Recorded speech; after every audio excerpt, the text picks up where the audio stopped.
Indonesian island of सुमाट्रा और माले peninsula के दरमियान से गुजरती ये तंग सी आबी गुजरगाह स्ट्रेट ऑफ मलाक्का कहलाती है।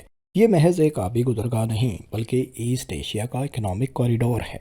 Strait of Malacca bay of Bengal को साउथ चाइना सी से मिलाती है। जोग्राफियाई तौर पर यह स्ट्रेट मलेशिया और इंडोनेशिया के दरमियान से गुजरती है, लेकिन इसके जनूबी सिरे पर सिंगापुर भी वाक़ है। अपने सबसे तंग पॉइंट पर यह महज 2.5 किलोमीटर चौड़ी है। इसी वजह से ये दुनिया की सबसे मसरूफ़ और हसास तरीन शिपिंग लेन्स में शुमार होती है, जहां हादसात का ख़तरा भी मौजूद रहता है। 80,000 से ज़ायद शिप्स सालाना स्ट्रेट ऑफ मलाक्का से गुज़रते हैं। ग्लोबल ट्रेड का तकरीबन 40% यहाँ से गुज़रता है और चीन की कुल समंदरी तजारत का 60% हिस्सा इसी आबनाए से ट्रांजिट करता है।